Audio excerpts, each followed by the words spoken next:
What's up, guys? How are you all doing? And welcome to another Maker Monday. Hopefully you guys' weekend went well. Mine was kind of stormy. I kind of had a bunch of storms and rain and whatnot.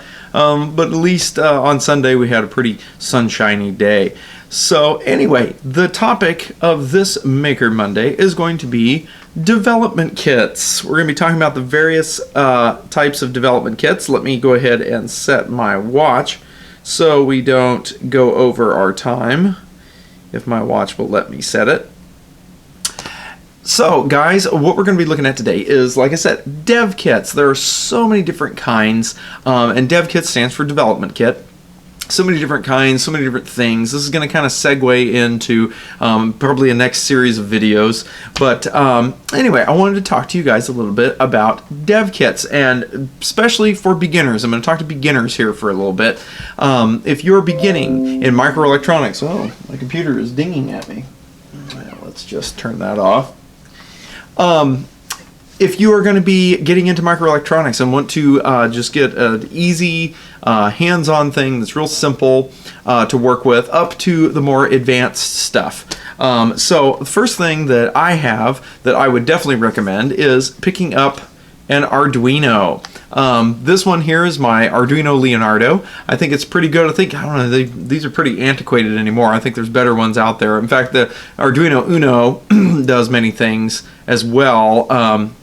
You can even use it as a programmer. You can use this one as a programmer too. They're all fairly universal. Some have pluses, some have minuses, it just depends. The Leonardo I found was a pretty decent little guy. It'll do I2C, it'll do SPI, it'll do PWM waves, analog, digital. It'll do pretty much anything that you want to do to get started with.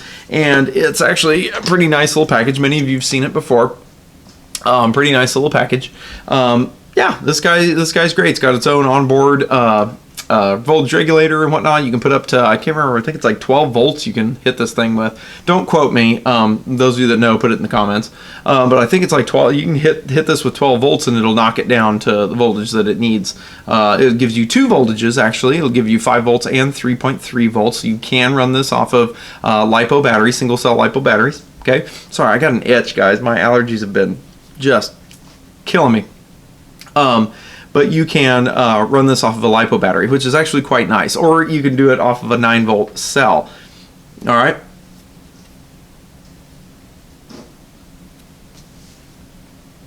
Okay, so that is the Leonardo. Okay. So now what I want to do is I'm going to move on.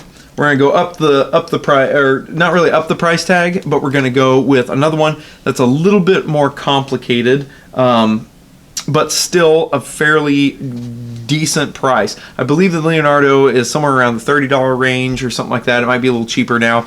But another one is the ARM. Now, ARM processors are actually pretty darn cheap. They're actually a very cheap one. This one is the one that I would totally recommend. Some pluses with this. This is the STM32F4 Discovery. So you get a 32-bit ARM core processor. This is made by ST Microelectronics. You get it on a basically kind of like development board here. In fact, I can probably take it out of the package, show it to you. The cool thing about this is very, very reasonably priced. I believe it's somewhere like it's like under $10, I think, or it might be upwards a little bit anymore, but still, I think it's pretty darn reasonable for what it is. So you get kind of like a bit of perf board here to do some prototyping with. I just dropped it, that's okay. But here's what the board looks like. Okay, so it's actually divided into two pieces. You have like I said, a 32F4 ARM chip on board. It's got some reset buttons and another button that's programmable and things like that, and it's got some LEDs that are programmable, and it kind of acts like an Arduino. It brings all the pins out. It's got a ton of input and output, tons of I/O. But the cool part about this guy is this whole jumpering thing. There is another chip that's on here. This will act as a programmer. It uses an ST programmer. You can download the software free off of ST's website, but you can basically remove this jumper, throw on, it's got basically its own little JTAG header here, and you can basically program any ARM processor with this board, which is absolutely amazing. It does it USB, it's got a USB port on it, plug it in USB, and then JTAG connector over, and you have to remove the jumper so it isn't trying to program the onboard chip that you get to play with. You remove a jumper for that, and then voila, it's a programmer. You get a awesome program, and it programs pretty much all of them. I'm pretty sure it programs every single ARM that at least I know that ST makes. It'll program any of those. So this guy is a gem if you want to get into ARM. However, ARM development is a little bit tricky. Let me grab this. If you want to do open source compiler, where the compiler is free more or less, you have to build your own linker, which is fairly challenging. So I would recommend the ARM to a seasoned programmer, because it's going to be kind of intense. Okay, so that's the ARM. Another great one is to go along with your Arduino. A great thing is Seed. Seed sent me this. Actually, it was Instructables, I believe. How are we doing on time? Sorry, gotta check on my time. Seed and Instructables was doing a thing, and they basically gave me this Grove starter kit. Now this is actually pretty sweet. It is all Arduino compatible, so it goes with your Arduino. This kit, open it up here, has tons of cables. I mean, it's got network cables, it's got USB cables, and it even comes with, I actually have it out of the box because I use it all the time, but it comes with an FTDI USB to serial UART cable as well, which is very handy, very, very handy for programming. But here's what the kit consists of. Let me set this over here. You get this kit, and it's basically got all different kinds of sensors and inputs and output devices. You get a 16 by 2 LCD dot matrix LCD screen. You get a, let's see, what are all these sensors? Let's start looking at them. You get a temperature sensor. You get a microphone, so you can do you can sense when there's noise or something like that. You get a capacitive touch sensor button. You get a potentiometer. You get just many different things. A photo sensor. You get a LED. Obviously, you get a little piezo speaker here. You get a little relay switch. And what's cool is it comes with all the cables. In fact, I set it up here. Let me grab it. It comes with all these nice, neat little cables that you plug into it. And the coolest part that I think is really cool about this thing, if I can get it out of here without actually flipping everything over and causing problems. I have anything to dig this out with? I don't have a pen. Is it comes with this amazing Arduino Shield. Let me set this over here. Yeah, that.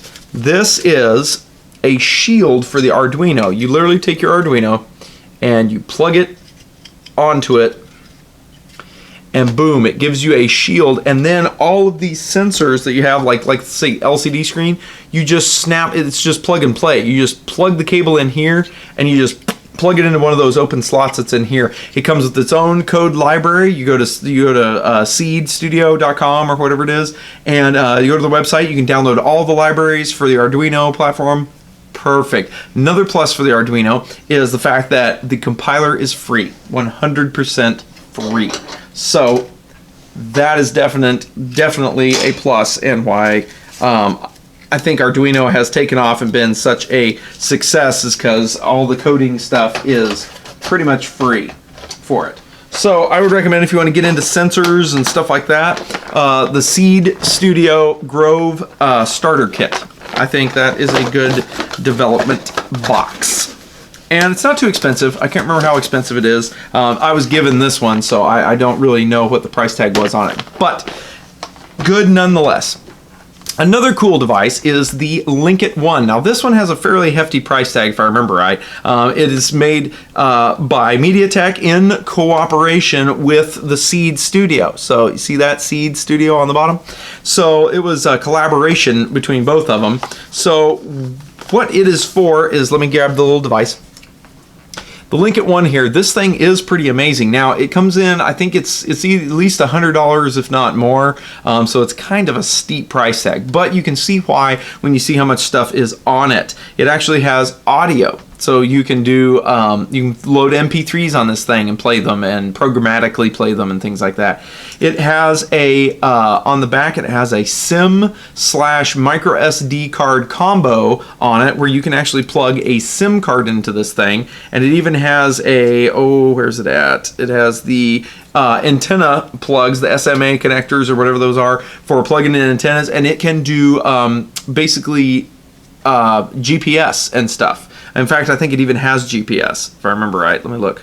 Yes, it does. So it even has GPS on board. It has GPS, it has cellular, it has all that stuff on board, GPS and cellular on board with it. It has many different power rails, fully Arduino compatible, has its own set of libraries and everything. As you can see, the headers are exactly the same. It even has 2 of these connectors that can go with the Grove Starter Kit as well. You can plug stuff into this, so if you want the LCD screen or an LCD screen and a sensor or something, you can plug that stuff directly into this guy. It is on board. Now, obviously, you could plug that Shield, since it's Arduino compatible. You could plug the Grove Shield on there and use a plethora of sensors and things, but it does come with 2 already on board on the actual device itself. Like I said, kind of a steep price tag though, but still, for what it's worth. Oh yeah, I forgot. It's even got a JST connector for battery, so it even comes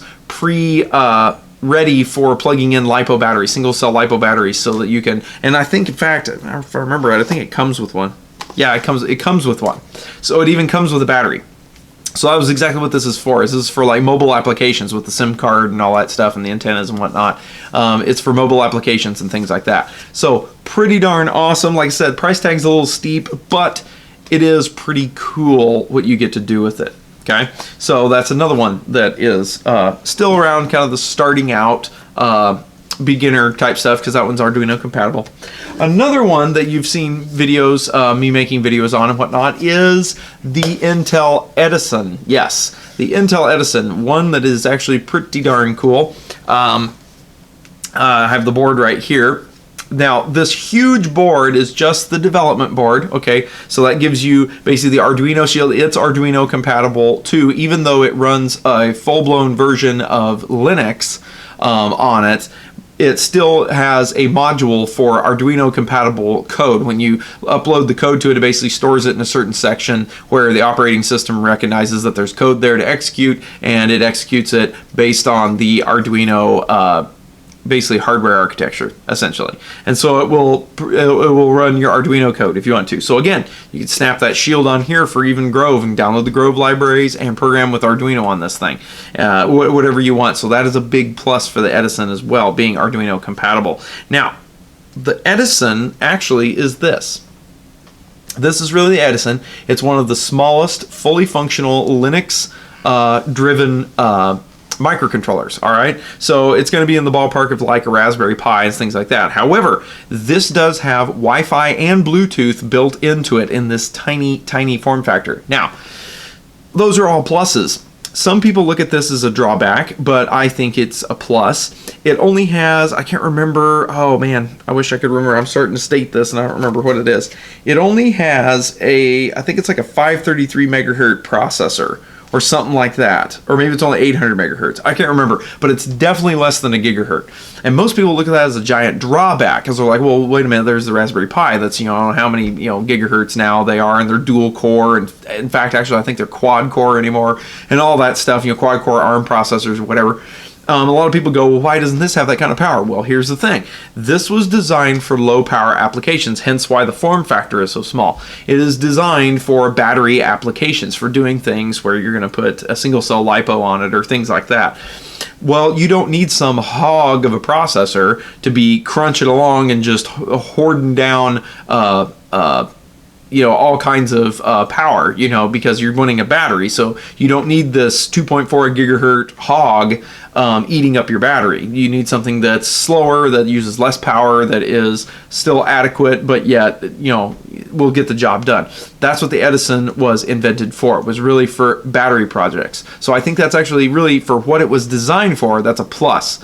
Now, the biggest minus that I think everybody has with the Edison is it does have this humongoloid and very difficult to work with Hirose connector on it, which is one of those little bitty teeny. If anybody's disassembled a cell phone, you'll see these everywhere in cell phones, because they are a very, what's nice is it's a very dense package. It has, I can't remember how many pins this thing has. It's got like, it's I don't think it's over 100, but it's like at least like 70. It's like a ton of pins, but in a very, very small space. I think it's like 0.5 millimeter pitch or something like that. However, soldering this kind of a connector, major problem. Now, I do have a video that shows a solution on that. Let's see. Yeah, we're about 15 minutes. I'm wrapping it up now. But this is kind of a big drawback for a lot of people because it's hard to solder. I do have a solution that does work for how to solder it. It's on a video. You got to check it out. Go look for Intel Edison and soldering the Hirose connector, and you'll find it. But yeah, it's just kind of a pain. It's a pain to work with. Okay. Now, hats off to SparkFun Electronics. They designed a whole bunch of boards that are pre-made that break out some GPIO, that give the ability to hook a battery into like a JST connector, that gives, but yet still continues to have this teeny tiny form factor. The boards are literally not much bigger than this thing. So that way you've got this tiny form factor, because the only problem is you can put all this cool stuff on it, but you have to have this humongoloid board. I mean, it just defeats the purpose. You know, I mean, I understand this board is only provided for you to play with it, you know, for you to be able to experiment with everything that it offers. They give you this huge board for that. But, I mean, really, I would like to see Intel maybe include a few little small boards or something, you know. But hats off to SparkFun for doing that. If you pick up one of these are fairly expensive. They're like the Linkit one. I think these are about $100 or so. But if you do pick one of these up, I say definitely check out SparkFun Electronics and look for those adapter boards that they have made for this, because they will make your life a lot easier. I ordered a couple of them. In fact, one of my videos that I did actually used one of the boards from SparkFun in it. So that brings me to, I'd say we'll call that the end. I may make on another Maker Monday. I'll save the more advanced stuff, because I've got a lot of stuff from Microchip. A lot of these pick kit things. I even have this monster thing that I don't think you guys have ever seen. I don't think you even know that I ordered it. But anyway, we'll go through the more advanced ones, because this is starting to get long. I do want to say, though, for those of you that have made it all the way to the end of the video, I have a treat for you. Totally. Because if you haven't made it all the way to the end of the video, you won't see this. Contest. That's right, contest time. Oh yeah. I was going through all my stuff, and I was given 2 of these things by my good friend Jim over there at Weaved, and you know, he gave me 2 of these to play around with. This is the smart plug from a lot of my videos that I have, and he gave me one of these to play with, actually 2 of them to play with. And you know, I got to looking through my stuff, and I don't need 2 of these. In fact, I use the other one all the time. Yeah, thank you very, very much, Mr. Fox. Thank you very much. But I use it all the time for one of my other 3D printers as like an emergency power off. I can pull up the deal, as well as I use it for even when I'm like remote printing or something. I can turn the printer on and off with it.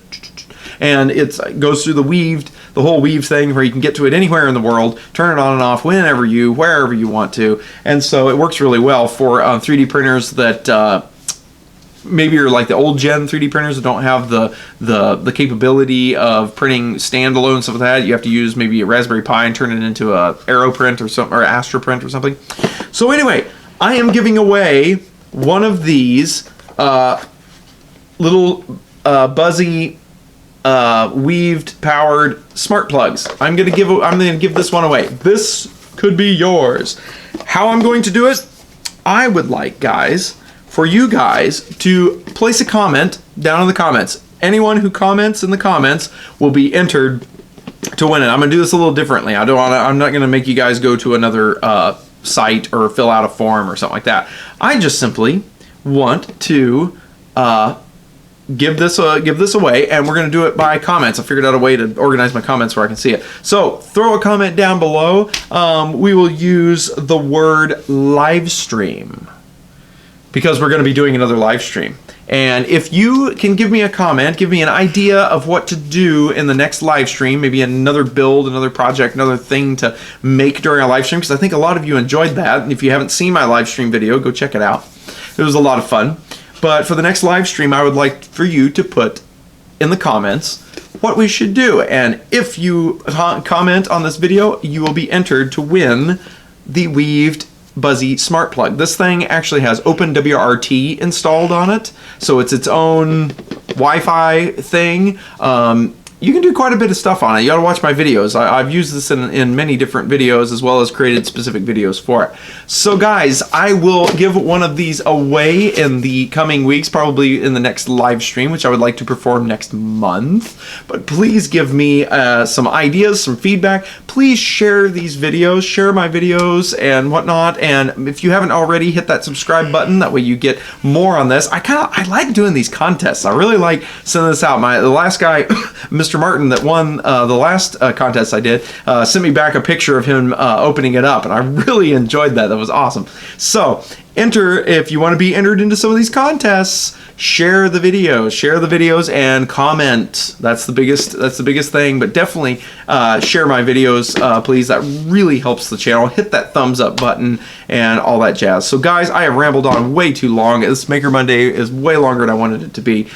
But anyway, take care, guys, and I need you to push that subscribe button if you haven't. That way you don't miss out. There's more contests coming. I have more things that I've doubled up on that I would love to basically give back to you guys. So definitely check out, hit that subscribe button. Make sure you don't miss anything. Don't miss the live stream. Follow me on Twitter. I like to post what's going on, things that are holding up videos or what else. I will post on Twitter, so follow me. I'm at misperryee. So please follow me there. And yeah, guys, with that ought to do it. Please comment down below and get your chance to win the Buzzy. Oh. And guys, we will see you next time.